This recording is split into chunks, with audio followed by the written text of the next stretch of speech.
तुमची मान आणि खांदे सतत दुखत असतील, हातापायांना मुंग्या येत असतील तर वेळीच सावध व्हा. तुम्हाला टेक नेक या नव्या गंभीर आजाराची लागण झालेली असू शकते.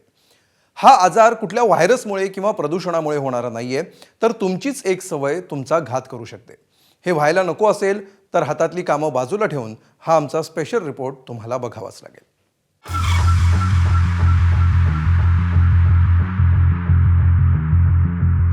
सकाळी उठल्यापासून ते रात्री झोपेपर्यंत आपल्या आयुष्याशी जोडली गेलेली वस्तू म्हणजे मोबाईल.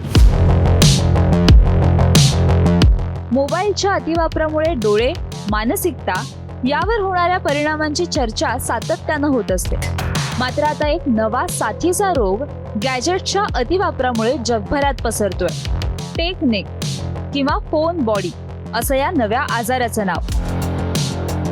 आपल्या डोक्याचं नैसर्गिक वजन हे सर्वसाधारणपणे 4.5 ते 5 किलो असतं. मात्र फोनमध्ये पाहताना आपली मान 45 अंशाच्या कोनात पुढे झुकते.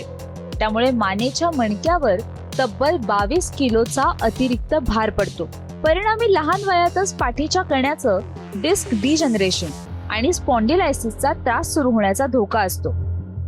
Usually you can say more than 3 to 4 hours. म्हणजे खूप जास्त काळ जर आपण मोबाईलवर असू आणि कंटिन्युअस जर आपण एका पोझिशनमध्ये जर बघत असू मोबाईलमध्ये, तर टिपिकली आपली मान अवघडणं, मधून आपल्याला स्पाझम येतात किंवा मान आखडून जाणं, मानेची मूवमेंट न होणं, हे इनिशियल सिम्पटम्स आहे की हे मेनली तुमचे जेव्हा मसल स्पाझममध्ये होतात किंवा स्टिफनेस येतो तेव्हा तुम्हाला ह्या गोष्टी फील होतात. जेव्हा आपल्या स्पायनल कॉर्डवर प्रेशर येतं मग आपल्याला हातात मुंग्या येणं, जडपणा वाटणं किंवा कधी हातांमधनं वस्तू खाली पडणं, ह्या सर्व गोष्टींचा आपल्याला प्रॉब्लेम येऊ शकतो.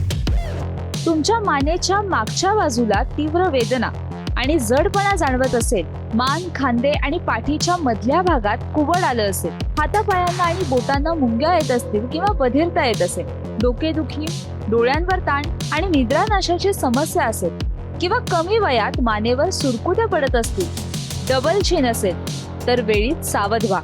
International journal of preventive medicine या आरोग्यविषयक नियतकालिकात 25 जून 2026 मध्ये एक शोध निबंध प्रकाशित झाला होता. स्मार्टफोनचं व्यसन असलेल्या 13 ते 15 वयोगटातील मुलांच्या मणक्यात गंभीर विकृती येण्याची सर्वाधिक शक्यता असल्याचं त्यात म्हटलं होतं. हे गंभीर आजार जडून घ्यायचे नसतील तर मोबाईल, लॅपटॉप वापरता काही तथ्यही आपल्याला पाळावीच लागणार आहे. मोबाईल हा नेहमी डोळ्यांच्या पातळीवर पकडा. खाली मान घालून स्क्रीन पाहण्याऐवजी डोळ्यांच्या थेट समोर ठेवा. दर 20 मिनिटांनी ब्रेक घ्या. 20 फूट लांब असलेल्या गोष्टीकडे 20 सेकंद एकटक बघा. काम करताना मान, खांदे आणि हाताचं हलकं स्ट्रेचिंग अधूनमधून करत राहा. अंधारात फोन वापरणं टाळा. मोबाईल टॅबमध्ये ब्लू लाईट फिल्टर वापरा. ह्या टेक नेक सारख्या समस्या जे आहेत, म्हणजे ज्या सवयी येतात किंवा ह्या समस्या येतात, ही आता जीवनशैलीशी संबंधित समस्या झालेली आहे. प्रत्येक 30 ते 40 मिनिटाला 2-3 मिनिटांचा ब्रेक घ्यायला पाहिजे माणसाने व मोबाईलला उंचीवरनं बघणं पण टाळलं पाहिजे. नाहीतर तुमच्या जो मध्यजू आहे त्याला त्रास होणार आहे याच्यामुळे. तंत्रज्ञान आपल्या सोयीसाठी आहे, आरोग्याचा बळी देण्यासाठी नाही. टेक नेक सारख्या गंभीर आजारापासून जर वाचायचं असेल तर फोनचा अतिवापर थांबवणं आणि योग्य जीवनशैलीचा अवलंब करणं ही काळाची गरज आहे. शिवानी पांढरे, ABP माझा, पुणे.